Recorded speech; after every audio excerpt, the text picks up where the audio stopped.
마태복음 27장 신약성경 52페이지 62절부터 66절까지입니다.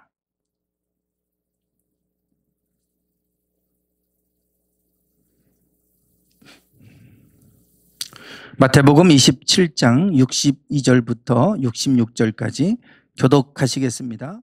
그 이튿날은 준비일 다음 날이라 대제사장들과 바리새인들이 함께 빌라도에 모여 이르되 주여, 저를 속이던 자가 살아있을 때에 말하되 내가 사흘 후에 다시 살아나리라 한 것을 우리가 기억하노니, 그러므로 명령하여 그 무덤을 사흘까지 굳게 지키게 하소서. 그의 제자들이 와서 시체를 도둑질하여 가고 백성에게 말하되 그가 죽은 자 가운데서 살아났다 하면 후에 속임이 전보다 더 클까 하나이다 하니, 빌라도가 이르되 너희에게 경비병이 있으니 가서 힘대로 굳게 지키라 하거늘. 함께 읽겠습니다. 그들이 경비병과 함께 가서 돌을 임봉하고 무덤을 굳게 지키니라.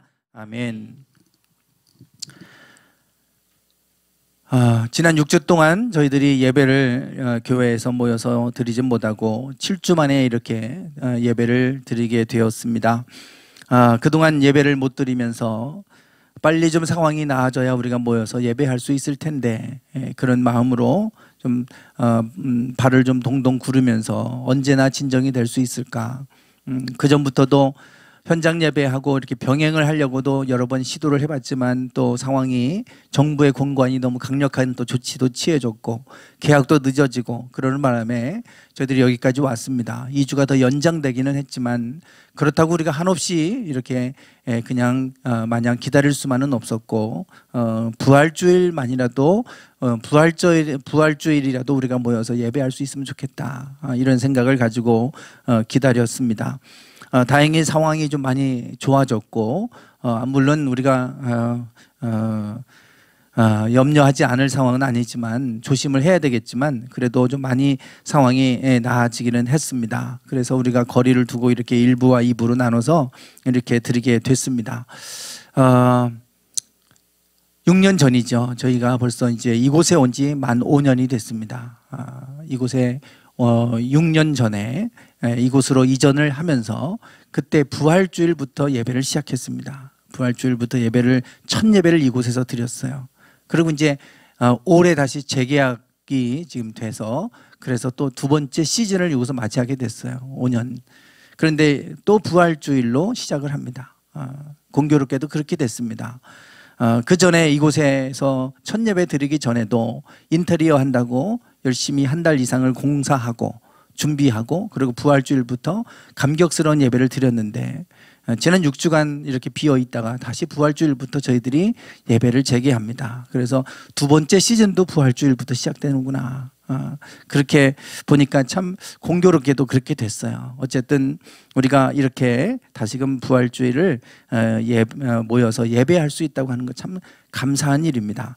우리가 모여서 예배할 수 없는 날이 이렇게 빨리 올 줄 전 몰랐어요. 이제 앞으로 분명히 더 그런 일들이 더 잦아지고 더 많아지겠죠. 그때가 되면 정말 믿음을 지키기가 어려운 시대가 올 수 있겠다. 우리는 이것을 좀 실감하지 않습니까? 그래서 믿음은 우리가 할 수 있을 때 키워지고 또 자라나지 않으면, 준비되지 않으면 그때 가서는 준비할 시간이 없어요. 그때 내가 죽기 전에 믿으면 되지, 그렇게 되지가 않습니다. 그런 상황이 오면 기도를 쌓아놓지 않으면 그때 가서 기도 안 됩니다. 절대 되지 않아요. 그때 가서 성경을 더 알아야지 되지 않습니다.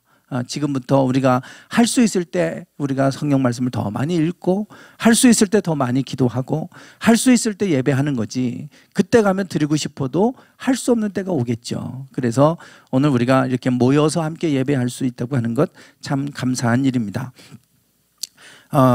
아직도 그 코로나19가 여전히 좀 확산세가 좀 세계적으로 멈추지 않고 있습니다.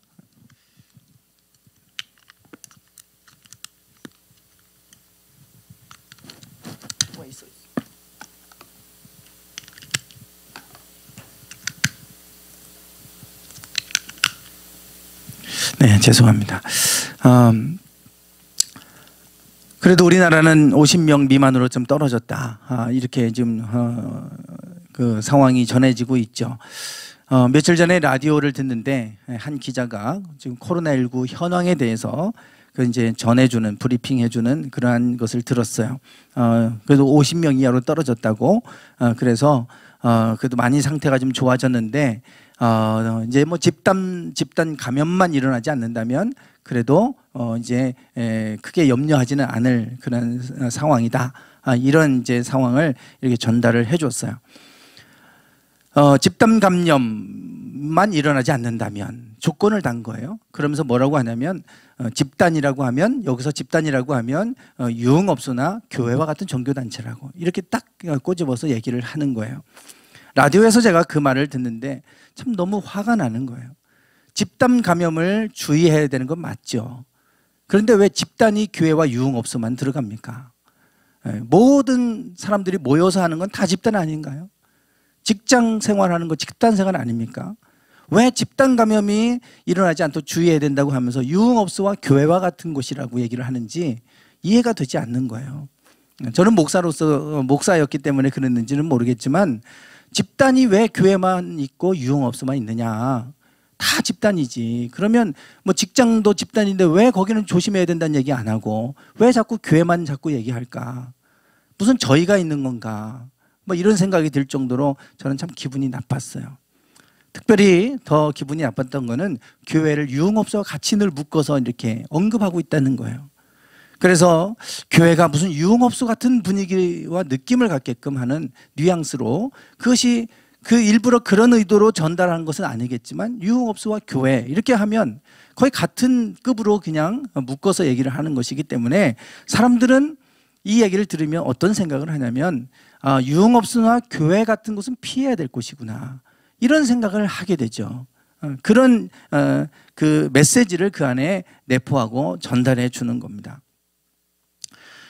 물론 신천지로 인해서 우리나라 이 코로나19가 급격하게 확산된 것은 사실입니다.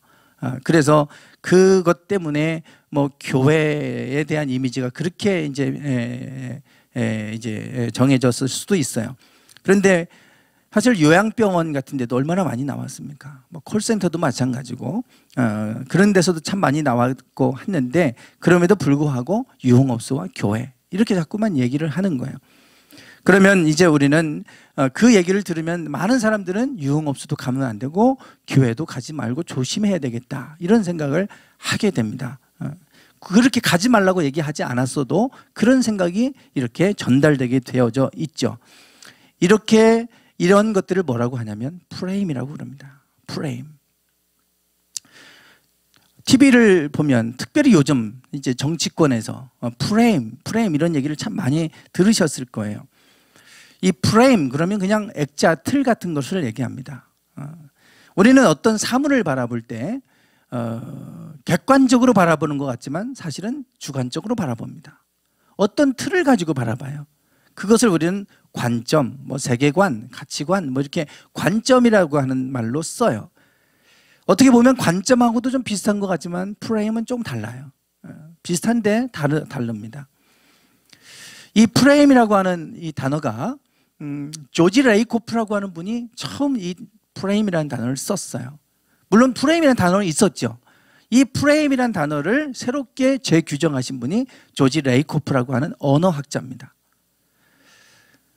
제가 여러분에게 한번 이렇게 말씀드려 볼게요. 여러분 절대 코끼리를 떠올리시지 마세요. 절대로 코끼리를 떠올리시면 안 돼요. 코끼리를 떠올리시지 않은 분 계세요?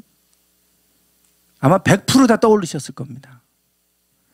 언어학자가 이것을 통해서 이게 프레임이다. 코끼리에 대한 생각을 우리는 안 하고 있잖아요. 근데 코끼리를 떠올리지 마세요. 떠올리지 말라고 했는데 우리는 떠올라요. 그냥 그 프레임에 갇혀버리는 거예요.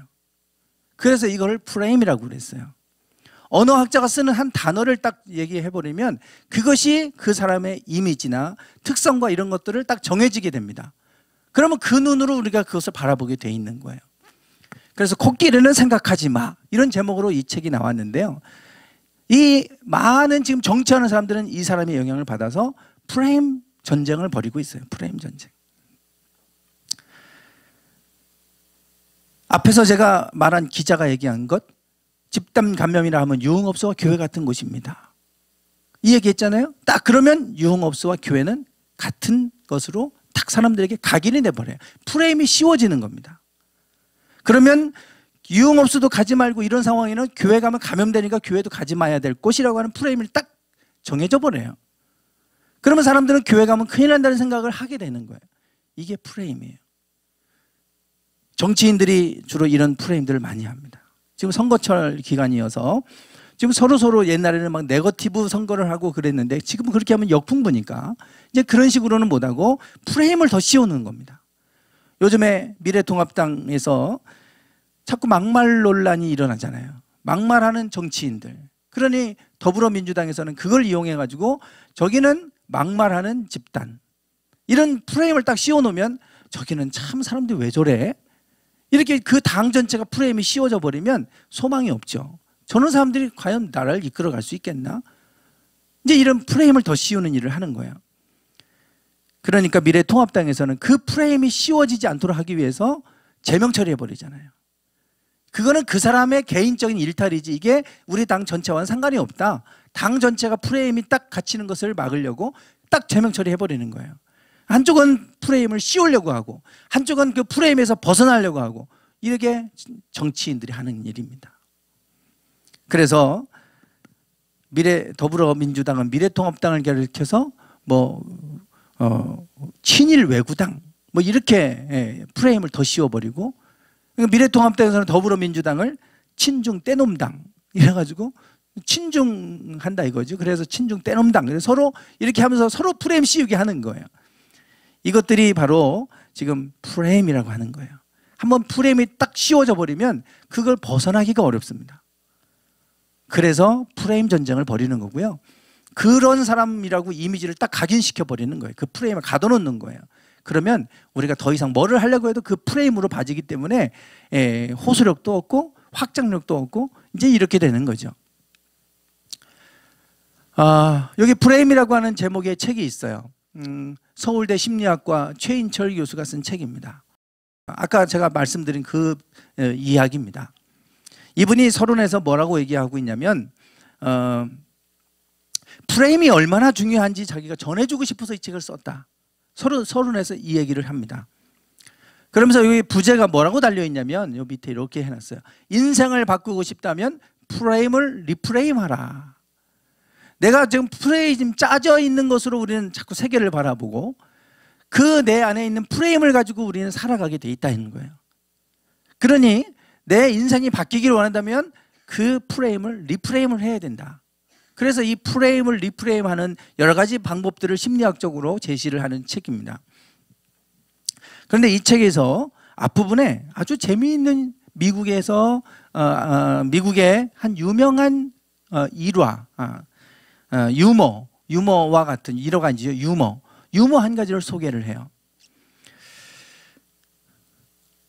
어느 날 그 세실이라고 하는 사람하고 모리스라고 하는 이 두 사람이 이 두 친구가 예배를 드리러 지금 가는 중이었다 그럽니다. 근데 보니까 이 두 사람은 유대인 같아요. 예배를 드리러 가는데 이 세실이라는 사람이 모리스라고 하는 사람한테 질문을 한 거예요. 뭐라고 질문했냐면 기도하는 중에 담배를 피워도 된다고 생각하느냐 이렇게 물었어요. 기도하는 중에 담배를 피워도 된다고 생각하냐. 이 세실이라는 사람이 이 모리스에게 이렇게 질문합니다. 모리스는 잘 모르겠다고 우리 지금 예배드리러 가는 중이니 랍비에게 좀 물어보자고. 유대인들의 그 지도 교사들 이런 사람을 랍비라 그러잖아요. 선생님. 이 랍비에게 한번 물어보자 이렇게 제안을 했어요. 그래서 이 세실이라는 사람이 랍비에게 질문을 했습니다. 선생님, 기도 중에 담배를 피워도 됩니까? 이 랍비가 뭐라고 대답했겠어요? 정색을 하면서 형제여, 그건 절대 안 되네. 기도는 신과 나누는 엄숙한 대화인데 그럴 수 없지. 이렇게 대답을 했어요. 당연한 대답이잖아요. 그래서 이제 그 대답 랍비가 가르쳐준 대답을 이 모리스에게 세실이 전해줬습니다. 그랬더니 모리스가 그 대답을 듣고는 그 랍비 선생님이 그렇게 대답을 한 이유는 네가 질문을 잘못했기 때문이다. 내가 가서 다시 질문해 볼게. 그러고 이제 질문한 거예요. 선생님, 담배를 피우는 중에 기도해도 됩니까? 담배 피다가 기도해도 됩니까? 그러니까 뭐라고 대답했겠어요? 형제요, 기도에는 때와 장소가 필요 없다네. 담배를 피는 중에도 기도는 얼마든지 할 수 있지. 똑같은 상황이잖아요. 담배 피다가 기도하는 거나 기도하다 담배 피는 거나 뭐가 다릅니까? 그런데 질문을 살짝 바꿔놨는데요, 대답이 완전히 달라지죠. 이게 프레임이라는 거예요. 우리는 이 말 한마디 때문에 프레임에 갇혀버리면 결과가 달라진다는 거예요. 결과가. 그래서 리프레임을 해라. 내가 똑같은 인생을 살아가는 것 같은데 프레임이 잘못되면 결과는 완전히 정반대의 결과가 나올 수 있다. 프레임을, 내 안에 있는 짜여져 있는 프레임을 점검해보고 그것을 리프레임해라, 이렇게 전해주고 있어요. 그래서 프레임이 얼마나 중요한지 이분은 그것을 전해주고 싶어서 나 이 책을 썼다, 서론에서 그렇게 밝히고 있습니다. 제가 지금 이 프레임에 대한 얘기를 소개해드린 이유는 오늘 본문과 부활주일, 오늘 이 부활과 관련된 이야기가 이거와 관련이 있기 때문에 제가 이렇게 소개를 드린 거예요. 예수님께서 하나님의 이름을 모욕했다, 그 죄목으로 십자가에 못 박혀 돌아가셨습니다. 대제사장들과 서기관, 장로들, 이 사람들이 공회에서 재판했고 빌라도에게 또 가서 사형에 처해달라고 요청을 해서 결국 예수님은 십자가에 못 박혀 돌아가시게 되죠. 그들이 두려웠던 것은 뭐냐면 수많은 군중들이 예수님을 따르고 있었다는 거예요. 그래서 자신들의 지위가 흔들릴 수 있다, 정말 우리를 위협할 수 있는 인물이다, 그래서 반역죄로 십자가에 못 박아 죽이게 됩니다. 물론 그 반역은 하나님에 대한 반역이죠. 하나님의 이름을 모욕했다라고 하는 제목으로 예수님을 죽였어요. 너무나 두려웠기 때문에 그래요. 그런데 예수님을 십자가에 못 박아 죽이고도 그들의 두려움은 사라지지 않았습니다. 그들의 두려움은 여전히 남아있는 거예요. 62절에 보면 62절에 그 이튿날은 준비일 다음 날이라 이렇게 돼 있어요. 그러니까 그 이튿날 예수님이 금요일날, 성금요일날 돌아가셨잖아요. 오후 3시에 운명하셨죠.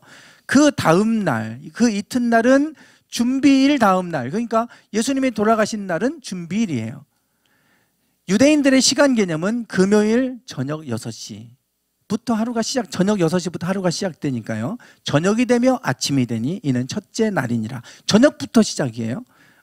그래서 우리하고 시간 개념이 다르죠. 학기도 마찬가지잖아요. 지금 우리가 가을 학기부터 이제 신학기로 하려고 지금 이렇게 움직임들이 있잖아요. 앞으로 이제 그렇게 되지 않을까 싶은데 대부분 다 전 세계가 9월 학기 시작이잖아요. 뭐 우리나라하고 일본하고 뭐 세 국가인가요? 뭐 몇 개 안 돼요. 보니까 3월 신학기로 하는 나라가 이제 그래서 가을 학기 신학기로 이제 바뀌겠다. 이제 이렇게 지금 이참에 바꾼다. 뭐 이런 얘기가 있어요. 그 현시가 지금 멘붕입니다. 지금 고3인데 지금 아무것도 못 되고 있고 지금 방황하고 있어요. 거기다가 또 대학 가도 9월부터 신학기면 이것도 중간에 공백이 생기고 지금 최대의 피해를 입고 있어요. 코로나로 인해서 지금 고3들이 다 그런 상황인데, 근데 지금 요 금요일 날 저녁부터 시작이에요. 그러니까 금요일 날 낮 시간은 이제 안식일 6월절을 준비하는 거예요. 6월절이 이제 금요일 저녁 6시부터 시작이 되는 거니까 그걸 준비하는 거예요. 그래서 준비일이라는 말을 이제 붙이게 돼요. 금요일이 그 준비일입니다. 그런데 그 이튿날이니까 토요일인 거예요. 토요일. 예수님이 십자가에서 금요일 날 돌아가셨고 그 다음날 토요일이 되니까 이제 대제사장과 바리새인들이 두려워서 빌라도를 찾아갔어요. 찾아가서 뭐라고 얘기하냐면, 주여, 저 속이던 자가 살아있을 때 말하되 내가 사흘 후에 다시 살아나리라 한 것을 우리가 기억하노니 그러므로 명령하여 그 무덤을 사흘까지 굳게 지키게 하소서. 뭐라고 얘기하냐면 빌라도에게 찾아간 거예요. 찾아가서 지금 저 예수라는 사람이 살아있을 때에 자기가 죽었다가 사흘 후에 다시 살아난다고 했는데 분명히 지금 그 제자들이 와서 시체를 도둑질해 갈 겁니다. 그러고 나서 부활했다, 죽은 자 가운데 살아났다 라고 거짓말을 퍼뜨리면 그 속임이 이전보다 더 클까 하나이다. 이전에 예수님이 수많은 사람들 군중들을 그 수많은 군중들이 예수님을 따라다녔고 그랬는데 이제 죽었다가 살아났다, 죽은 자 중에 살아났다, 이런 얘기들이 퍼지기 시작하면 더 많은 사람들이 동요할 수 있으니, 그러니 군대를 좀 보내서 군대를 통해서 저 무덤을 사흘까지 굳게 지켜주십시오, 이렇게 요청한 겁니다. 빌라도가 그 말을 듣고 너희에게 경비병이 있지 않느냐, 이미 그 예루살렘을 지키는 경비병이 있죠. 그 경비병이 있으니까 가서 힘대로 굳게 지켜라. 그들이 경비병과 함께 가서 돌을 임봉하고 무덤을 굳게 지켰다. 오늘 제목이 부활인가 도둑질인가? 그들은 분명히 도둑질에 갈 거다. 그 제자들이 예수님이 생전에 죽었다가 사흘 만에 살아날 거라고 얘기했으니까 제자들이 분명히 도둑질에 가고 부활했다고 거짓말을 퍼뜨릴 거다.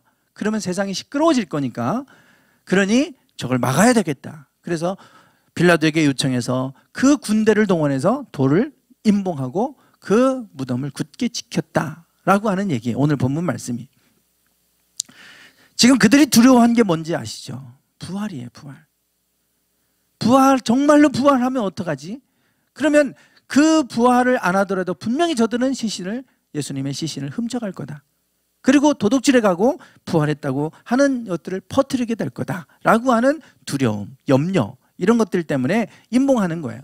지금 여기 보시면 여기 이렇게 돌 무덤이 있죠. 우리하고 무덤 개념이 좀 달라요. 땅에 매장하는 게 아니라 거기는 이런 이제 저런 곳에다가 넣고 돌문으로 이제 막아놓는 거죠.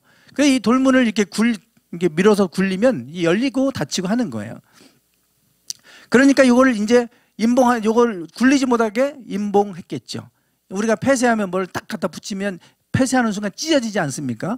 그 찢어진 것을 가지고 지금 누가 저것을 훼손했는지에 따라서 이제 처벌하는 거 아니에요. 임봉하면 함부로 못 되잖아요.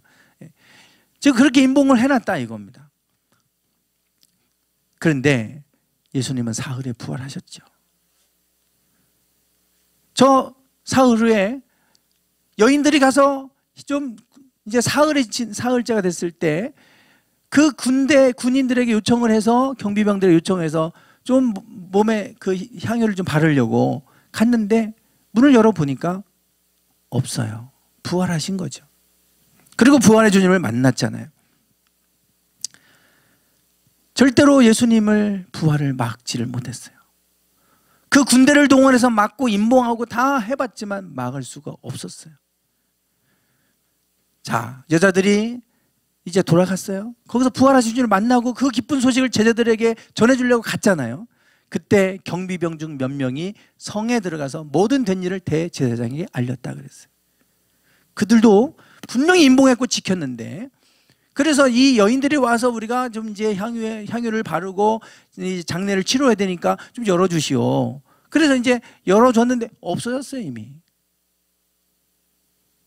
그래서 이 된 일을 대제사장에게 알렸다 이거예요. 그랬더니 그들이 장로들과 함께 모여 의논하고 군인들에게 돈을 많이 주며 이르되 너희는 말하기를 그의 제자들이 밤에 와서 우리가 잘 때 그를 도둑질하여 갔다고 해라.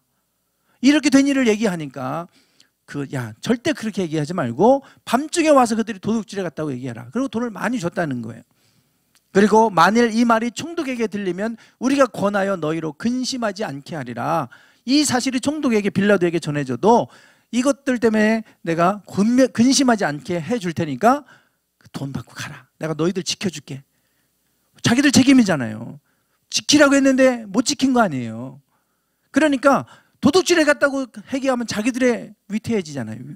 그러니까 우리가 막아줄 테니까, 근심하지 않게 해줄 테니까 걱정하지 마라. 우리가 총독에게 얘기해 줄게. 이렇게 하고 돌려보냈다는 거예요. 그들에게 돈을. 그래서 그들이 돈을 받고 가르친 대로 하였으니 이 말이 오늘까지 유대인 가운데 두루 퍼졌다.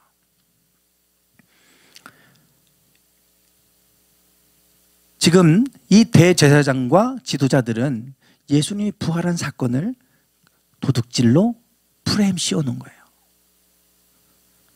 사람들에게 막 밤중에 와서 쟤들이 훔쳐갔어. 이거를 로마의 병사들로부터 이거 사람들에게 소문내고 퍼뜨려서 제자들이 부활했다고 얘기해도 뭘 부활이야, 훔쳐간 거지. 지들이 훔쳐가 놓고서 부활했대. 이렇게 프레임을 씌워놓은 거예요, 먼저. 그러면 사람들이 부활했다고 얘기해도 고지 그대로 들리지 않겠죠. 아니, 로마 병사들이 그러는데 밤중에 훔쳐갔다는데, 그리고 부활했다고 거짓말을 하고 다닌다는데 뭘 부활해. 이렇게 되는 거 아닙니까? 프레임을 그렇게 씌워놓은 거예요. 정말 부활이 사실인가? 아니면 거짓말이냐? 정말 부활한 거냐? 아니면 도둑질한 거냐? 요 두 프레임, 요 프레임에 갇혀서 부활의 소식을 전해도 사람들은 시큰둥해질 거예요. 이미 그거를 다 대처할 수 있는 방법을 만들어 놓고 지금 이렇게 소문을 퍼뜨려서 그렇게 프레임을 씌워 놓는 겁니다. 정말 예수님이 부활한 것이 아니고 거짓말인가? 처음에 사람들은 분명히 믿지 못했을 거예요. 예수님의 제자들도 못 믿었으니까. 이 여인들이 예수님 부활하신 주님을 만났다고 그래도 믿지 못했잖아요. 제자들이 부활하신 주님을 만나고 나서야 부활한 것을 알았고, 그 자리에 없던 도마는 믿지 않았어요. 그것도 예수님이 창에 찔린 옆구리와 못에 박힌 이 손바닥에 손을 넣어보지 않고는 자기는 믿지 못하겠다. 근데 예수님이 도마에게도 나타나서 만나주셨잖아요. 이 프레임이 깨지기 시작하는 것은 부활하신 주님을 만난 사람이 많아지기 시작했다는 거예요. 부활하신 주님을 일시 500여 형제에게도 보이시고 40일 동안 승천하시기 전까지 부활하신 주님을 많은 사람들이 만났어요. 그러면서 부활의 확신을 갖게 되죠. 얼마나 많은 사람들이 부활의 주님을 만났는지 부활의 확신을 갖게 됩니다. 그리고 부활하신 주님을 가서 전하기 시작하는데, 그들이 전하는 게 이 사람들이 거짓말이 그들이 훔쳐갔다고 해라 이렇게 하고 끝났을까요? 너희들이 부활했다고 얘기하면 그거에 대해서 처벌하겠다. 강력하게 했겠죠. 나라를 시끄럽게 하는 사람들 해가지고 너희들이 이 소식을 전하면 너희를 죽이겠다, 사형에 처해야겠다 해도 이 사람들이 죽을 각오하고 가서 부활을 전하는 거예요. 누가 거짓말에 목숨을 걸겠습니까? 거짓말에 목숨 걸 사람이 없어요. 아무리 진실이라도 고문당하면 살기 위해서 거짓말을 합니다. 그런데 누가 거짓말 때문에 자기 목숨을 바칩니까? 그럴 사람은 하나도 없어요. 요즘에 정경심 씨 재판 한참 진행 중입니다. 며칠 전에 뉴스 기사를 보니까 그 정경심 씨하고 조국의 그 가족의 재산을 관리해 준 사람이 법정에서 증언했잖아요. 그 컴퓨터 데스크탑 좀 이렇게 어디다 숨겨달라고 요청을 해서 자기가 숨겼다. 하드디스크 교체해달라고 해서 자기가 다 교체했다. 그러면서 뭐라고 했냐면 자기 VIP 고객이기 때문에 그의 부탁을 들어주지 않을 수 없었다. 증거은닉죄잖아요. 증거은닉죄. 들어줄 수밖에 없었다. 그러니 선처해달라. 이러면서 다 있는 대로 폭로했어요. 다 증언했습니다. 아무리 그 자리에서는 아니라고 거짓말하는 것 같아도 자기에게 피해가 올 것 같으면 다 얘기하고 선처를 요구하잖아요. 누가 거짓말을 할 수 있겠어요? 얼마 전에 군대에서 작년에 누가 수능시험을 대리시험으로 후임병이 봐줬다는 얘기 있었잖아요. 아무도 없이 감쪽같이 다 속았어요. 그런데 이미 부대에서 소문이 나서 다 합격 통지를 받고도 등록을 하지 않았다고 그러잖아요. 근데 이게 이제 와서 누가 제보해갖고 1년 만에 이게 들통이 나버렸어요. 완벽하게 다 끝난 것 같았는데 1년 후에 누가 제보하니까 금방 드러나잖아요. 거짓말이, 누가 거짓말 때문에 자기 목숨을 버립니까? 살기 위해서 사실을 얘기하는 판인데, 거짓말도 사실도 거짓말이라고 얘기하는데 살기 위해서라면 절대 거짓말 때문에 목숨 걸 사람 하나도 없어요. 얼마 전에 40대 남성이 한강에 투신하면서 남긴 메모가 있었다 그러죠. N번방에 자기가 돈을 입금했다. 그런데 이게 이렇게 커질 줄은 몰랐다. 그리고 한강에 투신한 거예요. 사실 부끄러운 일이잖아요. 그러면 그냥 투신하고 끝나면 되잖아요. 근데 정말 누군가에게 드러내고 싶지 않은 이 부끄러운 일을 자기가 밝히고 죽었어요. 내가 여기다 이 돈 입금했다. 나는 이렇게 될 줄 몰랐다. 그리고 이제 투신했습니다. 이렇게 죽기 전에는 자기가 숨기고 싶은 사실도 진실을 드러내고 죽잖아요. 이런 판인데 누가 거짓말 때문에 자기 목숨을 버리고 죽냐고요. 그 상황이 오면 다 내가 훔쳐갔다고 다 실토하면서 살려달라고 그럴 겁니다. 그런데 제 아들과 부활의 주님을 만난 사람들은 그렇지 않았어요. 얼마나 많은 사람들이 이와 같은 로마의 원형 경기장에 끌려가서 로마 시대 때도 사자의 밥이 되게 찢겨 죽어갔죠. 그리고 요 주변의 사방에는 이렇게 횃불을 만들어 가지고 사람을 직접 산채로 태워서 횃불로 만들어서 죽였어요. 잔인하게 죽였죠. 그 수많은 로마의 사람들이 그걸 구경하러 왔다가 저들이 살려달라고 막 아니라고 우리가 더 이상 예수 안 믿겠다 이러면 그들이 막 신나가지고 그럴 텐데 오히려 찬송하면서 죽어가는 모습을 보면서 저 사람들이 깜짝 놀랐어요. 야, 진짜 뭐가 있구나. 저들에게는 뭔가 있구나 진짜. 그게 기쁜 게 아니에요. 그러면 사람들은 그냥 다 돌아가 버렸어요. 그러면서 로마인들이 예수님을 받아들이기 시작했고 로마 대제국이 기독교 국가로 바뀌어버렸잖아요. 이게 거짓말로 될 수 있는 게 아니잖아요. 부활은 거짓말이 아니에요. 아무리 그들이 프레임을 씌워놨어도 그 프레임은 그래서 깨져버렸어요. 부활의 주님을 만난 사람들이 죽어가는 모습을 보니까 아닌 거예요. 야, 저거는 거짓말일 수가 없다. 어떻게 저럴 수가 있을까? 결국은 이 거짓말이라는 프레임은 힘을 잃어버렸습니다. 진실이 이기는 거잖아요. 지난 한 주간 고난주간을 보내면서 새벽에 말씀을 쭉 고난주간과 관련된 말씀을 나눴고 또 단톡방에다 제가 이걸 쭉 올리기도 했습니다. 가룟 유다와 베드로에 대해서 이제 묵상을 하면서 가룟 유다 그러면 은 30에 예수님을 팔아넘긴 파렴치한 사람, 배은망덕한 사람, 악한 사람. 그래서 가룟 유다 하면 얼굴이 이렇게 나오죠. 여러분 가룟 유다 보세요. 얼굴 가룟 유다처럼 생겼죠. 가룟 유다가 저렇게 프레임이 되어져 있는 거예요. 지금 가룟 유다는 저런 사람 해서 딱 프레임이 씌워져 있는 거예요. 그러니까 우리는 가룟 유다 그러면 저런 이미지를 떠올립니다. 은 30에 예수님을 팔아먹다니. 그런데 베드로는 위대한 사도로 우리는 추앙하고 기억하잖아요. 그런데 베드로도 사실 다를 바 없어요. 예수님을 그날 밤에 3번을 부인합니다. 가룟 유다는 팔아먹었어요. 은 30에. 근데 베드로는 예수님을 쫓아가서 그래도 따라가긴 했는데 3번을 부인하는데 저주하면서 부인했어요. 자기 스승 예수님을 그토록 가장 수제자라고 아껴주고 늘 신뢰해주고 했던 믿어줬던 예수님을 자기 입으로 저주하면서 부인했어요. 그러면 베드로고 가룟 유다보다 나은 게 뭐 있습니까? 어쩌면 더 못한 사람일 수도 있어요. 저주하면서까지 3번을 부인했어요.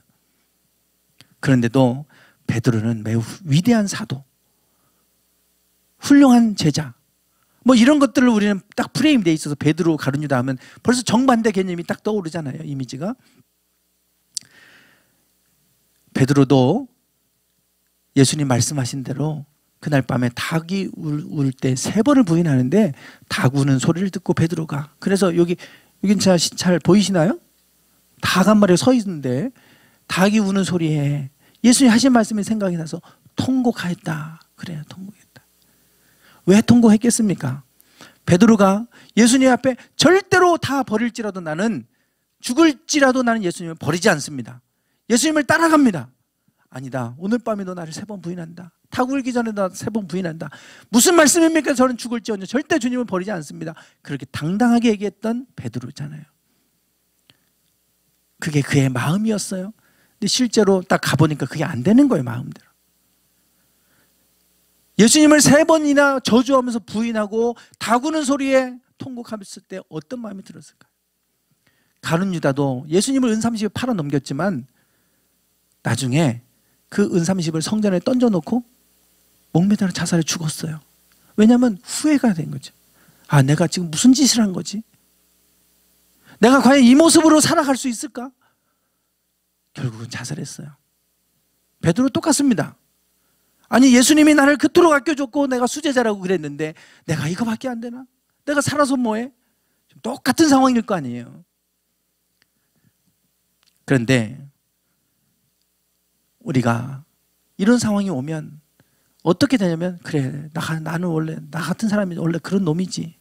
내가 뭐를 해? 내가 뭐 할 수 있겠어? 이렇게 그냥 그 프레임 안에 갇혀서 벗어나지 못해서 가룟유다처럼 인생을 포기하는 사람들도 있어요.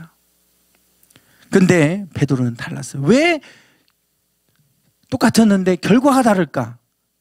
그 이유는 단 하나입니다. 아까 리프레임 하라 그랬잖아요. 베드로는 주님을 믿는다는 건 내 힘으로 되는 게 아니구나. 그래서 예수님이 약속한 성령을 기다리라. 성령을 기다렸고 기도했어요. 그리고 성령을 받고 나서 완전히 다른 사람으로 바뀌어버렸어요.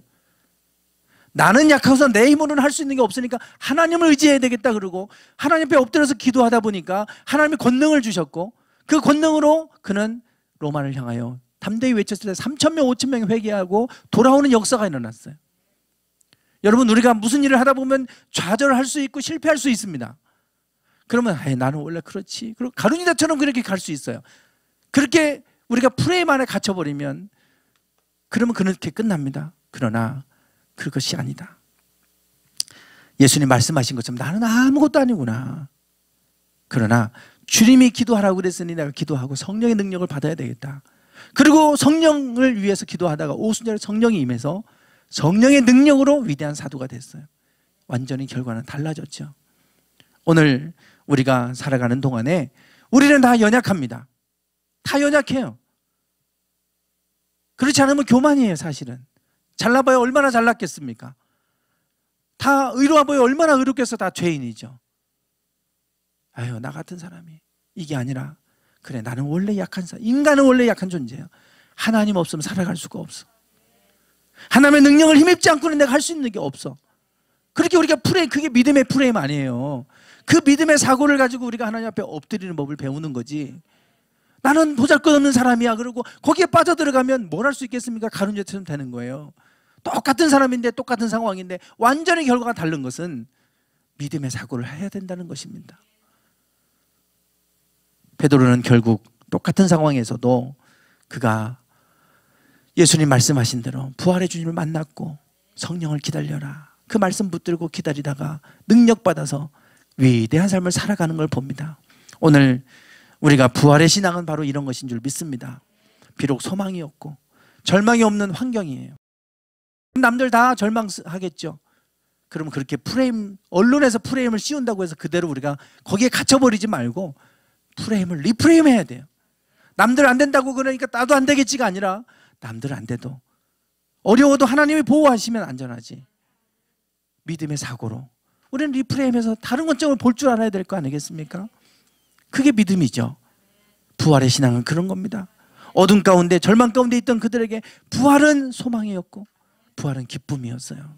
이제 그들은 세상을 다른 눈으로 보기 시작합니다. 이 세상이 전부가 아니다. 죽음 이후에 부활이 있다. 영원한 하나님의 나라가 있다.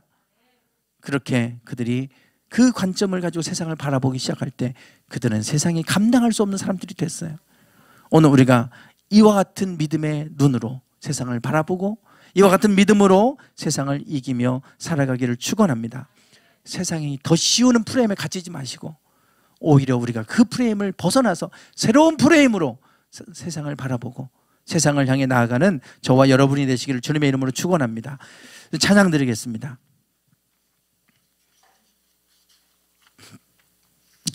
무덤에 머물러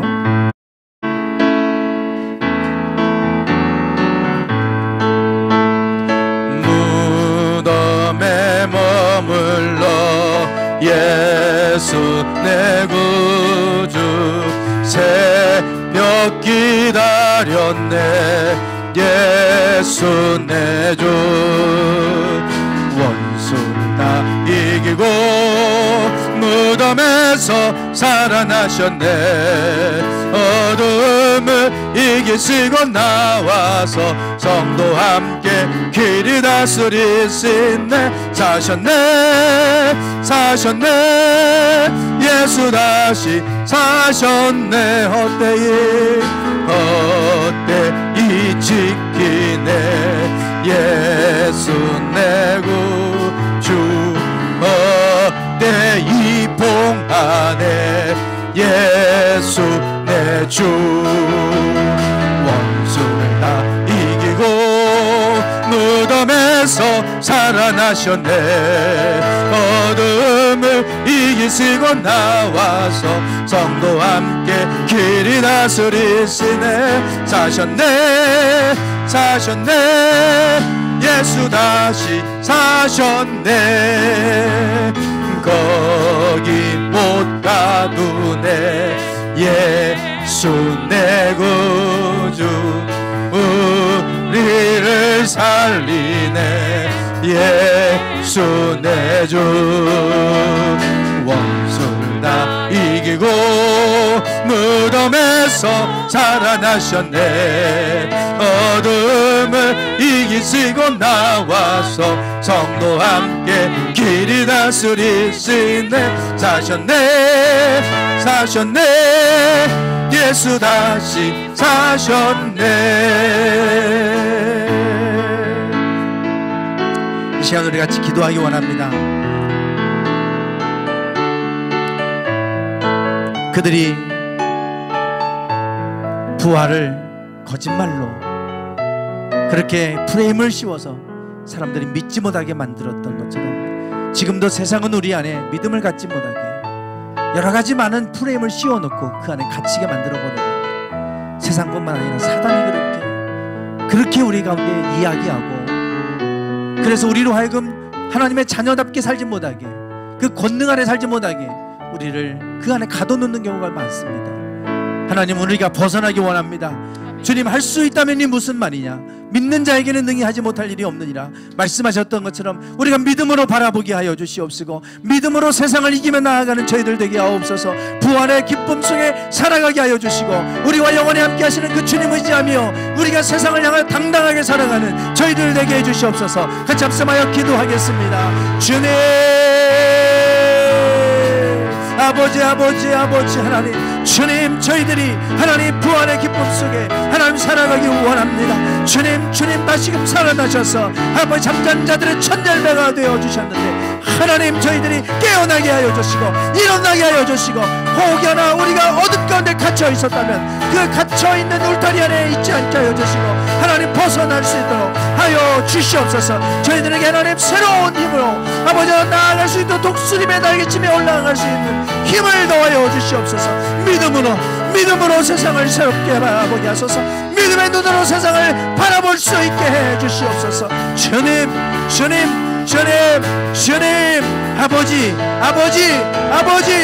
아버지, 우리가 바꿔야 될 하나님 잘못된 세계, 아버지, 그러한 아버지의 관점이 있었다면 내려놓게 하소서. 내려놓게 하시고 오직 믿음의 눈으로 하나님 세상을 바라볼 수 있도록 우리의 심령을 새롭게 하여 주시옵소서. 주님, 부활의 기쁨 속에 당당하게 살아가는 저희들 되게 해 주시옵소서.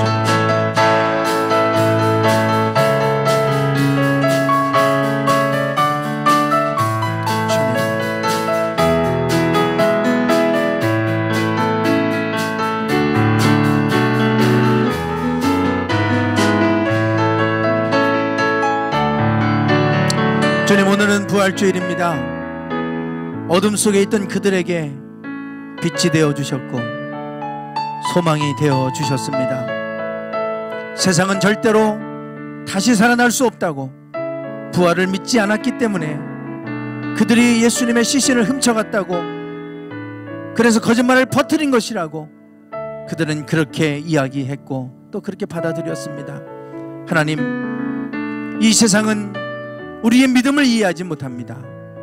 하나님, 세상과 똑같은 방식으로 생각하지 않게 하시고 세상과 똑같은 그 울타리 안에 갇히지 않게 하옵소서. 우리에게는 크신 하나님이 계시고 우리에게는 하늘이 열려 있습니다. 열린 하늘을 향하여 저희들이 그 하늘을 바라볼 줄 알게 하여 주시고 그 믿음으로 나아가게 하옵소서. 독수리의 날개치며 올라갔던 힘을 더하여 주시고 하나님, 우리에게 눈을 열어주셔서 믿음의 눈으로 바라볼 수 있게 해 주옵소서. 지금은 우리 주 예수 그리스도의 은혜와 아버지 하나님의 극진하신 사랑하심과 성령님의 감동감화 충만하심이 부활의 기쁨 속에 당당하게 이 세상을 향하여 외치며 당당하게 믿음으로 이 세상과 맞서 싸워서 승리하며 살기를 소망하는 당신의 사랑하는 모든 성도들 위해 이제부터 영원토록 함께 하시기를 간절히 축원하옵나이다. 아멘.